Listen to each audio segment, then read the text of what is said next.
Next third topic is the Einstein photoelectric equation. क्योंकि photoelectric effect Einstein ने दिया, तो Einstein explain the photoelectric effect. The energy of the photon is h frequency for n number of the particles photon is equal to nh frequency, right? And energy is dependent on the work function. For the work function is equal to of energy, and that frequency is represented as a threshold frequency for the work function. Phi naught is equal to h frequency naught. And the kinetic energy will be increases for photoelectrons inside the metal surface. The rest part of the is given to the electrons as their kinetic energy will be half of mv square. So according to the Einstein, the total energy will be equal to the work function plus में kinetic energy of the electrons.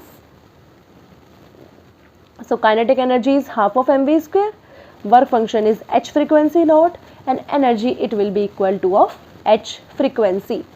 It means kinetic energy is equal to energy minus work function, half of mv square is equal to h frequency minus h frequency naught.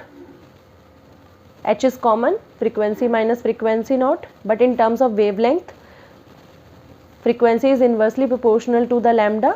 H c by 1 by lambda minus 1 by lambda naught. C is common. So this equation is called as the Einstein photoelectric equation, equation number 1 and equation number 2. Suppose इसी case में the case number 1, if frequency naught means threshold frequency is greater than the frequency, क्योंकि frequency naught पे sign क्या है, negative, और frequency is positive. अगर suppose ये frequency आपके पास लेट अस एग्जांपल 5 हर्ट्ज है और ये जो threshold frequency is given as 7 hertz, तो काइनेटिक एनर्जी ऑलरेडी नेगेटिव होगी. 5 माइनस 7 इज माइनस 2h, तो काइनेटिक एनर्जी नेगेटिव. तो kinetic energy negative means no electrons are reject out from the metal surface, क्योंकि threshold frequency कभी greater हो ही नहीं सकती, which is not possible. For the photoelectric effect, the condition is valid, the frequency is greater. but कौन सी frequency? Incident frequency is higher than the threshold frequency, right? The second point, we can say that the kinetic energy is directly proportional to the frequency. Kinetic energy increase, frequency will be increase. Kinetic energy is dependent on the frequency. And second part is what is the relation between frequency, threshold frequency and stopping potential. उसी relation से use करना है same हमें kinetic energy relation से. अभी देखा हमने कि kinetic energy is equal to of energy minus of work function, H frequency minus frequency naught. So kinetic energy will be equal to of work function. ये energy is equal to of work function, और work function is represent in terms of the electrons.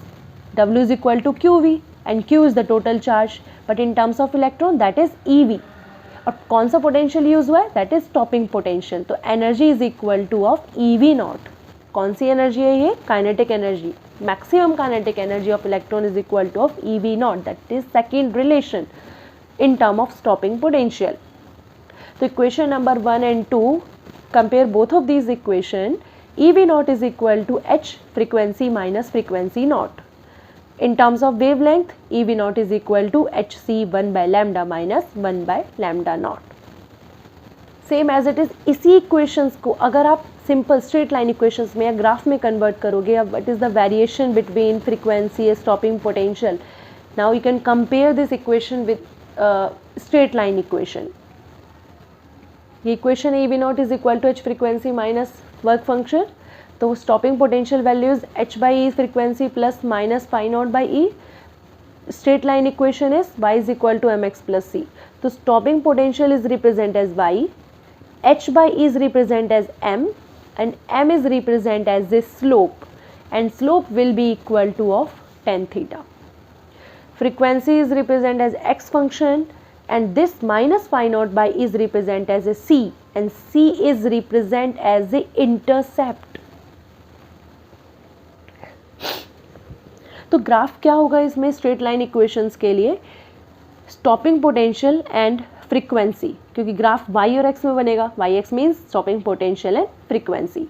अब ये तो है नहीं कि आपने एकदम से फ्रीक्वेंसी इंक्रीज़ की, आपके पास पोटेंशियल एकदम से बढ़ गया, पोटेंशियल को आप रिड्यूस कर रहे हो, पहले आप धीरे धीरे एनर्जी दोगे, तो एनर्जी कम है इलेक्ट्रॉन्स की एनर्जी से, एक टाइम पे जब एनर्जी इंक्रीज होगी तो कुछ गैप होगा यहाँ पर, तो ये वैल्यूज़ आपके पास क्या रिप्रेजेंट करेगी, एज ए इंटरसेप्ट, मतलब पैरेलल इक्वेशन, अलग अलग फ्रीक्वेंसी पर अलग अलग टर्म्स, पैरेलल इक्वेशंस बनेंगी।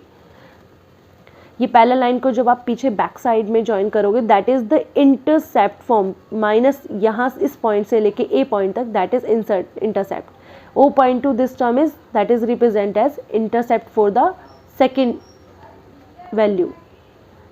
तो now work function is represent as a charge into में magnitude of the Y intercept on the base of the graph. Different metal graph के लिए different lines will be parallel, first metal के लिए, second metal, third metal. लेकिन यहाँ पर threshold frequency की अगर बात करोगे, स्टॉपिंग पोटेंशियल विल बी 0।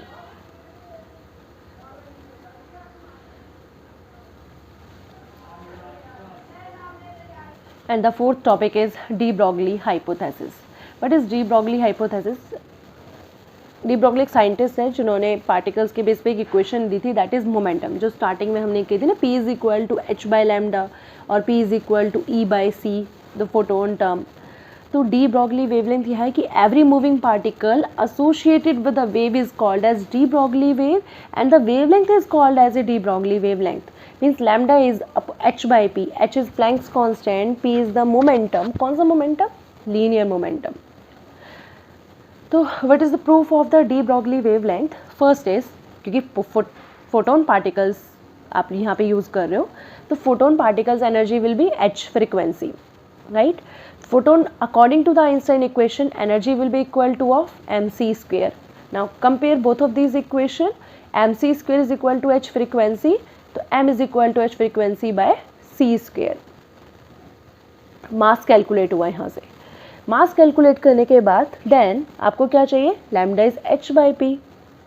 तो according to the linear momentum of photon, p is equal to mv और p is equal to mc, क्योंकि photon particle in vacuum is equal to is equal to speed of the light,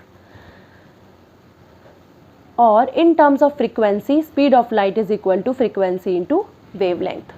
तो h frequency by c square into में c, कहाँ से ये values, m की value जो भी आपने कैलकुलेट की है मास इक्वेशन नंबर 3 से, h frequency by c square into में c is equal to, c से c cancel out, h frequency by c, and frequency by lambda या frequency by c is equal to of 1 by lambda. तो p is equal to h by lambda और lambda is h by p and p is equal to of mc और mv, hence prove this equation is. और यही पे जो आपके पास ये equation आई है, this equation is mv terms में। इस पोटेंशियल को आप चार्ज पार्टिकल्स की फॉर्म में भी लिख सकते हो, मतलब h बाई m, v is velocity of electrons and this is represent as a 2ev by m। कैसे लिखा है इसे, क्योंकि एनर्जी की इक्वेशन है हाफ ऑफ mv स्क्वायर और energy is equal to of work function, मतलब qv या ev। तो v से v कैंसिल आउट, तो v is equal to 2qv by m।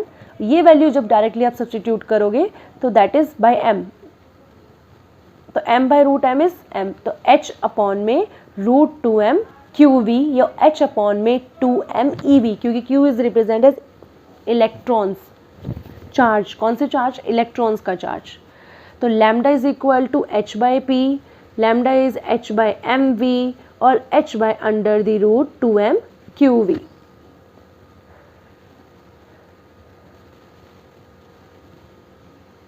और इन टर्म्स ऑफ एनर्जी, क्योंकि energy is equal to work function और work function मतलब E is equal to QV is equal to work, QV is represent as a E। It means lambda is equal to h by under the root of 2me। m क्या है यहाँ पर, mass of electron, that value is 9.1 10 की power minus 31 kg। Charge of electron is 1.6 10 की power minus 19 coulomb. h is Planck's constant 6.6 10 की power minus 34। जब आप calculate करोगे तो lambda at constant that is 12.27 divide by root v in term of potential, ये भी use कर सकते हो। सपोज अगर आपको इलेक्ट्रॉन के लिए क्वेश्चन गिवन है, पोटेंशियल गिवन है 1000 वोल्ट, लैम्डा निकालना है, तो फिक्स वैल्यूज 12.27, ये सारी वैल्यूज जब आप इसमें सब्सटीट्यूट करोगे तो इन term of potential 12.27 divided by √100